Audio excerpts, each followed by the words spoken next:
आइए प्रिय साथियों, आज प्रारंभ कर रहे हैं NCERT math class 11th exercise 1.2। तो इस एक्सरसाइज में आप लोगों को हम समुच्चय के बारे में पढ़ाएंगे। इससे पहले भी आप लोगों की एक एक्सरसाइज ख़त्म हो चुकी है। तो सबसे इम्पोर्टेंट बात ये है कि आप लोगों को समुच्चय थोड़ा बहुत समझने में कठिन महसूस लगता होगा, लेकिन है इसमें कुछ नहीं। इसमें आप लोगों को कोई कैलकुलेशन नहीं करनी होती है, बस आप लोगों को समझना होता है। सिर्फ आप लोगों को जो भाषा दे रखी है उससे ध्यान से पढ़ना है और उसके बारे में आपको समझना है। बाकी आप लोगों को ऐसा नहीं है कि इसमें जो क्या है आप लोगों को कोई कैलकुलेशन करनी है। आप लोगों को कोई कैलकुलेशन नहीं करनी है, सिर्फ आप लोगों को समझना है। तो जैसे कि आप लोगों का पहला क्वेश्चन है, 2 से भाज्य विषम प्राकृतिक संख्याओं का समुच्चय।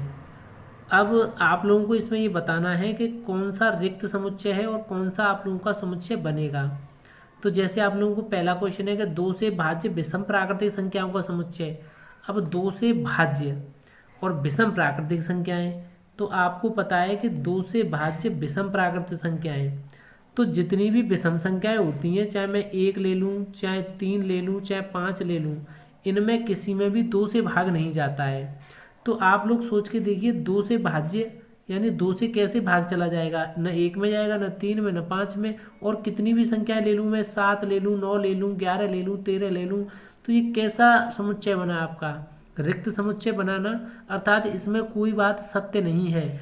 न तो भाज्य वाली के 2 से भाज्य हो जाए, और विषम प्राकृतिक संख्याओं का समुच्चय, विषम प्राकृतिक संख्याएं तो ले ली लेकिन वो 2 से भाज्य नहीं है। तो इस प्रकार ये कैसा हुआ? रिक्त समुच्चय हुआ। बात समझ में आई आप लोगों की? आगे चलिए, आगे है सम अभाज्य संख्याओं का समुच्चय। अब सम भी कह रहा है वो और अभाज्य भी कह रहा है।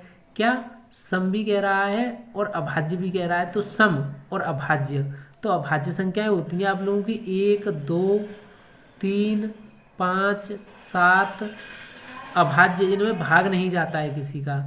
लेकिन सम, तो सम में आप लोगों को एक 2 मिल जाएगा, ऐसा जो सम संख्या है। तो आप लोग यहाँ देख सकते हैं कि सम अभाज्य संख्याओं का समुच्चय 2 है, क्योंकि 2 तो सम संख्या है और ये कैसी है? अभाज्य भी है। तो दोनों शर्तें पूरी कर रहा है, इसलिए ये आप लोगों का रिक्त समुच्चय नहीं होगा, क्योंकि इसमें एक अवयव मिल गया।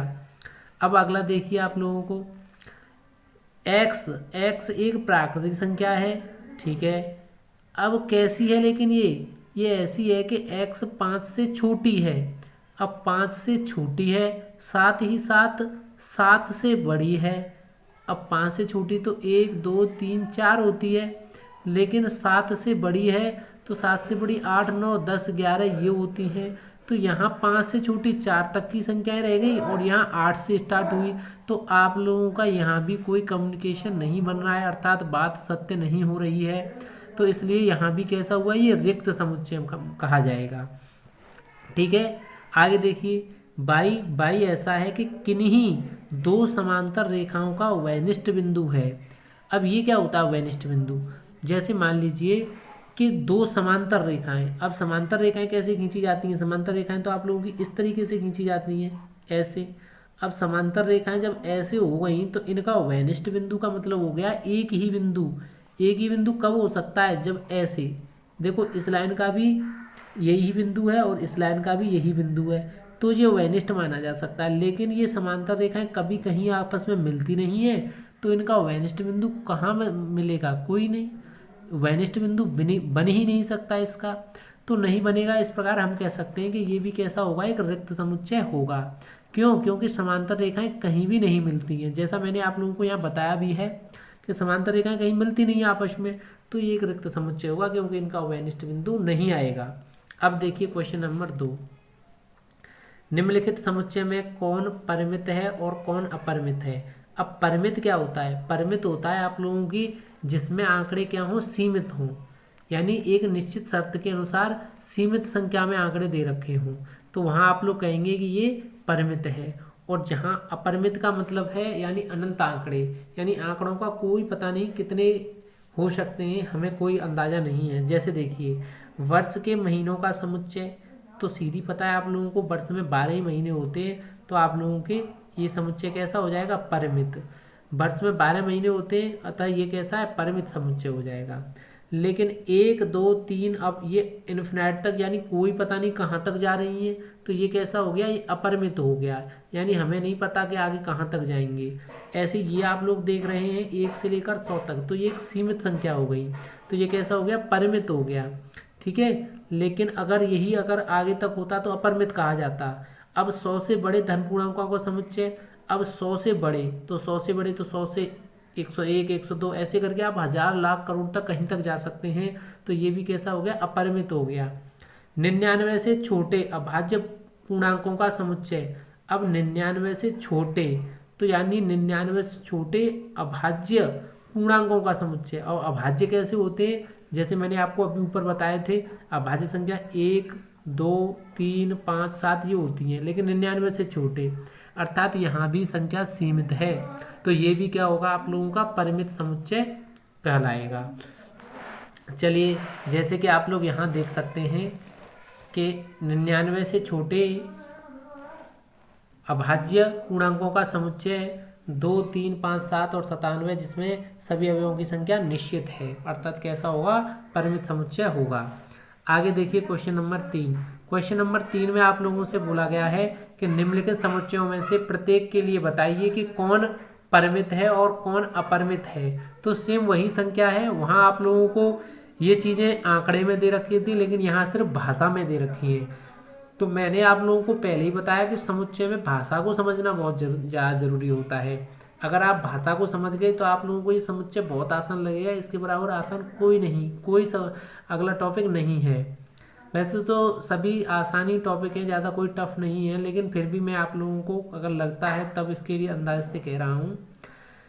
जैसे एक्स अक्ष के समांतर रेखाओं का समुच्चय, अब एक्स अक्ष के समांतर, तो देखिए एक्स अक्ष होता है ये और वाई अक्ष होता है ये, आप लोगों ने 10th क्लास में पढ़ा होगा। अब एक्स अक्ष है ये, तो इसके समांतर रेखाएं, तो समांतर रेखाएं आप पता है अनंत खींची जा सकती हैं, कितनी भी खींची जा सकती हैं।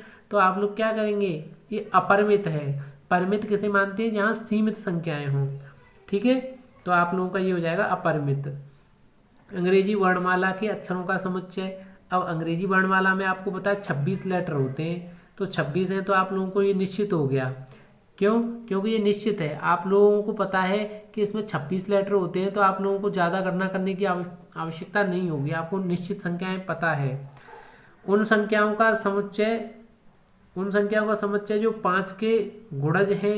अब 5 के गुणज हैं तो आपको पता है 5 का 5 भी होता है, 15 भी होता है, 25 भी होता है, 30 भी होता है, मतलब 5 के गुणज हैं। 5 10 15 20 25 आप लोग ले सकते हैं, और ये इन्फिनाइट तक जा सकता है, क्योंकि इसने कोई सीमा नहीं बताई है कि ये 125 तक रुक जाएंगे, अर्थात आप कहीं तक भी जा सकते हैं। तो कैसा होगा, अपरिमित होगा।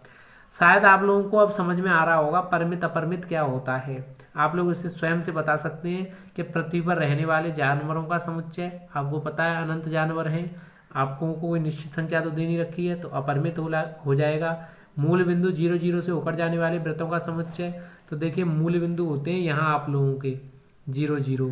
अब यहाँ से एक वृत्त खींच दूँ मैं, 2 खींच दूँ, 3 खींच दूँ, 4 खींच दूँ, ऐसे ही खींचते ही चले जाऊँ तो अनंत आप लोगों के वृत्त खींचे जाएंगे, अर्थात ये भी कैसा हो गया, अपरिमित हो कहलाएगा। ठीक है, अब देखिए क्वेश्चन नंबर 4। तो क्वेश्चन नंबर 4 में आप लोगों को बोला क्या है, क्वेश्चन नंबर 4 में बोला है कि निम्नलिखित में बताइए कि ए और बी बराबर होंगे कि नहीं। अर्थात ए में जो वैल्यू हो वही बी में मिल रही है, तो हम कहेंगे ये बराबर है, अन्यथा नहीं है। कैसे, ए बी सी डी, ए में ये अवयव दे रखे हैं, तो बी में देखिए क्या है, डी सी बी ए। आप देख रहे हैं कि ए मिल रहा है, बी भी मिल रहा है, और सी और डी, तो आप लोगों ने देखा कि ये इसमें मिल रहे हैं, आपस में दोनों मिल रहे हैं, तो दोनों समान हैं। बस आपको यही ढूंढना है, चाहे ये कहीं से कहीं लिखे हों, चाहे ए यहाँ लिखा होता, चाहे ए यहाँ लिखा है, इससे कोई फर्क नहीं है, बस मिल तो रहा है ना। ऐसे आगे आप लोग देखेंगे कि 4 8 12 16, तो आप देखेंगे 4 8 12 नहीं है, इसमें 16 और 18 है, तो ये आप लोगों का नहीं मिल रहा है, यानी ए बराबर बी नहीं होगा। ए इक्वल नॉट बी लिखेंगे आप इसे।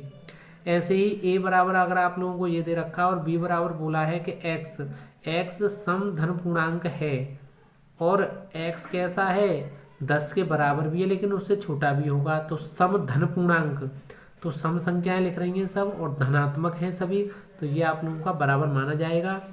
ठीक है, क्योंकि बी में जो कंडीशन दे रखी है ए में वही कंडीशन लिख रखी है, तो दोनों बराबर हैं। आगे देखेंगे आप लोग कि एक्स ऐसा है कि संख्या 10 का गुणज है और बी तो 10 का गुणज है। तो आप लोग देख रहे हैं कि जो भी संख्या ए में लिखी है वो 10 की गुणज होगी, यानी 10, 20, 30, 40, 50 ऐसे होगा। लेकिन आप लोग इसमें देख पा रहे हैं कि इसमें 15 भी है, 25 भी है, जो कि 5 की गुणज है। तो अर्थात ए बी के बराबर नहीं होगा, जैसे यहाँ आप लोगों को दिखाया गया है। अब देखिए क्वेश्चन नंबर 5। क्वेश्चन नंबर 5 में आप लोगों को बताया गया है क्या निम्नलिखित समुच्चय युग्म समान है, कारण सहित बताइए। तो ऐसे ही सेम आप लोगों को यहाँ भी बताना है कि ए में दे रखा है 2 और 3 और बी में दे रखा है कि एक्स समीकरण इतने का एक हल है। तो इससे आप लोग हल करेंगे। तो हल देखिए मैं आप लोगों को करके दिखा देता हूँ। आप लोगों से फैक्टर तोड़ना तो आता ही होगा, आप लोग फैक्टर तोड़ लीजिए। कैसे, बराबर 0 लगा लेंगे, इसके फैक्टर टूटेंगे, एक्स स्क्वायर माइनस के प्लस के 3x में और 2x प्लस 6। तो आप यहाँ से x कॉमन ले लेंगे तो यहाँ बचेगा x प्लस 3। यहाँ से अगर आप लोग 2 कॉमन ले लेंगे तो ये बचेगा x प्लस 3।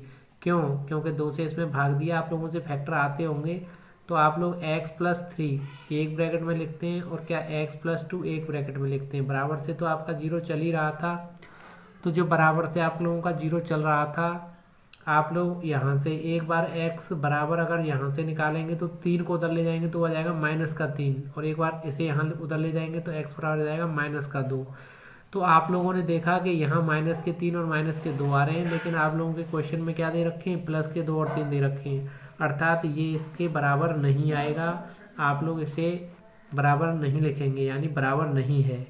आगे देखिए x और x ऐसा है कि फॉलोइंग का एक अक्षर है, यानी ए कोई समुच्चय बनेगा जो इसमें से अक्षर लिए जाएंगे, ऐसे बी कोई समुच्चय बनेगा जो इसमें से अक्षर लिए जाएंगे। तो आप देख रहे हैं कि डब्ल्यू भी दोनों में मिल रहा है, ओ भी मिल रहा है, एल भी मिल रहा है और एफ भी मिल रहा है, तो ये आप लोगों का समान माना जाएगा। आप लोग ये नहीं कहेंगे कि इसमें एक एल छोड़ दिया, ऐसा नहीं है। आप एल को और कई बार यूज कर लो, डब्ल्यू को कई बार यूज कर लो, इसमें कर लो, कोई फर्क नहीं पड़ता है। हमें सिर्फ लेटर मिला है, हमें सिर्फ लेटर एक जैसा देखना होता है। अगला क्वेश्चन देखिए, अगला क्वेश्चन है आप लोगों का 6वां क्वेश्चन। तो 6वें क्वेश्चन में आप लोगों को बोला गया है कि नीचे दिए गए समुच्चयों में से समान समुच्चयों का चयन कीजिए। तो जौन से आप लोगों को समान है, आप लोग समान समुच्चय सीख चुके हैं कि समान समुच्चय क्या होते हैं। जैसे ए है 2, 4, 8, 12। अब मैं यहाँ कहीं ढूंढूंगा, अगर 2, 4, 8, 12 मुझे मिल जाता है इनमें से, तो मैं देख रहा हूँ इनमें से कहीं नहीं मिल रहा है 2, 4, 8, 12, तो ये आप लोगों का कोई समुच्चय नहीं मिलेगा। अब मैं बी देख लेता हूँ। बी है आपका 1, 2, 3, 4। अब 1, 2, 3, 4 मैं ढूंढता हूँ तो इसमें नहीं है, इसमें नहीं है, 1, 2, 3, 4 इसमें है, तो मैं कह सकता हूँ बी और डी समान है। अर्थात आप लोगों का यहाँ देखो लिख के भी बताया कि बी और डी समान है, यही इनके हल होते हैं। आप लोगों को यहाँ और कोई कैलकुलेशन नहीं करनी होती है। मैंने आपको प्रारंभ में ही बताया था कि सिर्फ समुच्चय है समझना, आप लोगों को सिर्फ भाषा समझनी है और भाषा समझने की को ही आपको आंसर देना है, ना कि इसमें कुछ और सॉल्व करना है। आगे देखिए, आगे बोल रहा है आप और कोई देख लीजिए, 4, 8, 12, 14 से कोई मिल रहा हो, नहीं मिल रहा है। इससे कोई मिल रहा हो तो इससे मिल चुका है पहले, इससे कोई मिल रहा हो तो इससे आप लोगों का जी मिल रहा है। देखिए -1 और 1, और यहाँ 1 और -1। मैंने आपको पहले ही बताया था इधर से उधर कहीं भी लिखा जा सकता है, यानी इसे पहले और इसे बाद में ऐसे कहीं भी लिख सकते हैं, दूसरे में कोई फर्क नहीं पड़ता है। तो ये आप लोगों का मिल रहा है। आगे आप लोग देख रहे हैं 0 और a, तो 0 और a कहीं नहीं मिल रही है इसमें, 0 और 1 ये भी कहीं नहीं मिल रहा है। आशा है आप लोगों की ये समुच्चय समझ में आया होगा। एक बार वीडियो दोबारा देख लेना अगर नहीं आया है तो समझ में, और आ गया है तो बहुत अच्छी बात है बच्चों। चलिए फिर मिलते हैं आप लोगों से नई एक्सरसाइज के साथ।